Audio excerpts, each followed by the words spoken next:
DK ಕೊಟ್ಟ gift ರಹಸ್ಯ ಬಯಲು. ಹಾಗಾದ್ರೆ ಮೋದಿಗೆ ಡಿಕೆ ಏನ್ ಗಿಫ್ಟ್ ಕೊಟ್ರು? ಮೋದಿಗೆ ಕೊಟ್ಟ ಗಿಫ್ಟ್ ಡಿಕೆಶಿಯದ್ದು, ಎಂ ಕೃಷ್ಣಪ್ಪನದ್ದು. ಮೋದಿಗೆ ಕೊಟ್ಟ ಡಿಕೆ ಕೊಟ್ಟ ಗಿಫ್ಟ್ ರಹಸ್ಯ ಬಯಲು. ಮೋದಿಗೆ ಕೊಟ್ಟ ಗಿಫ್ಟ್ ಡಿಕೆಶಿಯದ್ದು, ಎಂ ಕೃಷ್ಣಪ್ಪರದ್ದು. ಪತ್ರಿಕಾ ವರದಿಯಿಂದ ಗೊಂದಲ, ಡಿಕೆ ಫುಲ್ ಟ್ರೋಲ್. ಈ ಬಗ್ಗೆ ಖುದ್ದಾಗಿ ಸ್ಪಷ್ಟನೆ ಕೊಟ್ಟ ಡಿಸಿಎಂ ಡಿಕೆ ಶಿವಕುಮಾರ್.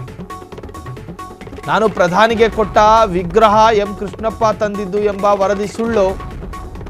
ಬೆಳ್ಳಿ ಗಣಪತಿ ವಿಗ್ರಹವನ್ನ ಡಿಕೆ ಮನೆಯಿಂದ ತಂದಿದ್ದು.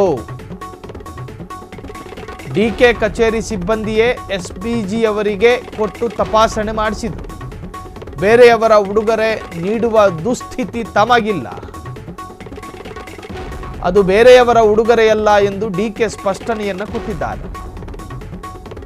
ಈ ಮೂಲಕ ಹರಿದಾಡುತ್ತಿದ್ದ ಅಂತೆ ಕಂತೆಗಳಿಗೆ ಡಿಸಿಎಂ ತೆರೆ ಎಳೆದಿದ್ದಾರೆ. ನರೇಂದ್ರ ಮೋದಿ ಅವರಿಗೆ ಡಿಕೆ ಶಿವಕುಮಾರ್ ಒಂದು ವಿಗ್ರಹ ಗಿಫ್ಟ್ ಅನ್ನು ಕೊಡ್ತಾರೆ. ಅದಾದ ನಂತರ ಅದು ಎಸ್ಪಿಜಿಗೆ ಹಸ್ತಾಂತರ ಆಗುತ್ತೆ. ಅವರು ಅದನ್ನು ಪರಿಶೀಲನೆಯನ್ನು ಮಾಡ್ತಾರೆ. ಡಿಕೆ ಶಿ ಕೊಡಬೇಕಾದ್ರೇ ಅಲ್ಲೆಲ್ಲವೂ ಕೂಡ ಎಸ್ಕಾಟ್ಗಳು ಅದನ್ನು ಚೆಕ್ ಮಾಡಿರ್ತಾರೆ. ಕೊಡೋರು ಡಿಸಿಎಂ ಆದ್ರೇನು ಮತ್ತೊಬ್ಬರು ಆದ್ರೇನು ಪ್ರಧಾನಿಯ ಭದ್ರತಾ ದೃಷ್ಟಿಯಿಂದ ಎಲ್ಲವೂ ತಪಾಸಣೆಗೆ ಒಳಗಾಗಿರುತ್ತೆ.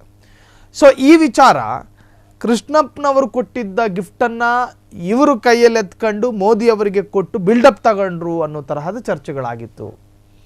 ಅದಕ್ಕೊಂದು ಕ್ಲಾರಿಟಿಯನ್ನು ಈಗ ಸ್ವತಃ ಡಿಕೆ ಶಿವಕುಮಾರ್ ಅವರೇ ಕೊಟ್ಟಿರುವಂತಹದ್ದು. ಬೇರೆಯವರ ಉಡುಗೊರೆಯನ್ನು ಪ್ರಧಾನಿಗೆ ಕೊಟ್ಟು ಬಿಲ್ಡಪ್ ಗಿಟ್ಟಿಸಿಕೊಳ್ಳುವ ದುಸ್ಥಿತಿ ನನಗೆ ಬಂದಿಲ್ಲ. ನಾನು ನನ್ನ ಮನೆಯಿಂದ ತೆಗೆದುಕೊಂಡು ಬಂದಂತಹ ಗಿಫ್ಟನ್ನೇ ನಾನು ನರೇಂದ್ರ ಮೋದಿ ಅವರಿಗೆ ಕೊಟ್ಟಿದ್ದು. ಎಸ್ಪಿಜಿಯಿಂದ ತಪಾಸಣೆಗೆ ಒಳಪಡಿಸಿ ನಾನು ನರೇಂದ್ರ ಮೋದಿ ಅವರಿಗೆ ಆ ವಿಗ್ರಹವನ್ನು, ಗಣಪನ ವಿಗ್ರಹವನ್ನು ಗಿಫ್ಟ್ ಆಗಿ ಕೊಟ್ಟಿದ್ದೇನೆ ಎನ್ನುವಂತಹ ಕ್ಲಾರಿಟಿಯನ್ನು ಈಗ ಸ್ವತಃ ಡಿಕೆ ಶಿವಕುಮಾರ್ ಅವರೇ ಕೊಟ್ಟಿರುವಂತಹದ್ದು. ಮೋದಿಗೆ ಡಿಕೆ ಕೊಟ್ಟಂತಹ ಗಿಫ್ಟ್ ರಹಸ್ಯ ಬಯಲಾಗಿದೆ. ಮೋದಿಗೆ ಕೊಟ್ಟ ಗಿಫ್ಟ್ ಡಿಕೆಶಿಯದ್ದು, ಎಂ ಕೃಷ್ಣಪ್ಪನದ್ದು. ಪತ್ರಿಕಾ ವರದಿಯಿಂದ ಗೊಂದಲ, ಡಿಕೆ ಟ್ರೋಲ್ ಆಗಿದ್ದಾರೆ. ಈ ಬಗ್ಗೆ ಖುದ್ದಾಗಿ ಸ್ಪಷ್ಟನೆ ಕೊಟ್ಟ ಡಿಸಿಎಂ ಡಿಕೆ ಶಿವಕುಮಾರ್. ನಾನು ಪ್ರಧಾನಿಗೆ ಕೊಟ್ಟ ವಿಗ್ರಹ ಎಂ ಕೃಷ್ಣಪ್ಪ ತಂದಿದ್ದು ಎಂಬ ವರದಿ ಸುಳ್ಳದು. ಬೆಳ್ಳಿ ಗಣಪತಿ ವಿಗ್ರಹವನ್ನು ಡಿಕೆ ಮನೆಯಿಂದ ತಂದಿದ್ದು. ಡಿಕೆ ಕಚೇರಿ ಸಿಬ್ಬಂದಿಯೇ ಎಸ್ಪಿಜಿಯವರಿಗೆ ಕೊಟ್ಟು ತಪಾಸಣೆ ಮಾಡಿಸಿದ್ರು. ಬೇರೆಯವರ ಉಡುಗೊರೆ ನೀಡುವ ದುಸ್ಥಿತಿ ನನಗಿಲ್ಲ ಅಥವಾ ತಮಗಿಲ್ಲ. ಅದು ಬೇರೆಯವರ ಉಡುಗೊರೆಯಲ್ಲ ಎಂದು ಡಿಕೆ ಸ್ಪಷ್ಟನೆ. ಈ ಮೂಲಕ ಹರಿದಾಡುತ್ತಿದ್ದ ಅಂತೆ ಕಂತೆಗಳಿಗೆ ಡಿಸಿಎಂ ತೆರೆ ಎಳೆದಿದ್ದಾರೆ. ಕ್ಷಣ ಕ್ಷಣದ ಸುದ್ದಿಗಳಿಗಾಗಿ ಫ್ರೀಡಂ ಟಿವಿ ಸಬ್ಸ್ಕ್ರೈಬ್ ಮಾಡಿ, ಲೈಕ್ ಮಾಡಿ ಹಾಗೂ ಫಾಲೋ ಮಾಡಿ. ಹೊಸ ಸುದ್ದಿಗಳ ನೋಟಿಫಿಕೇಶನ್ಗಾಗಿ ಬೆಲ್ ಐಕಾನ್ ಮೇಲೆ ಕ್ಲಿಕ್ ಮಾಡಿ.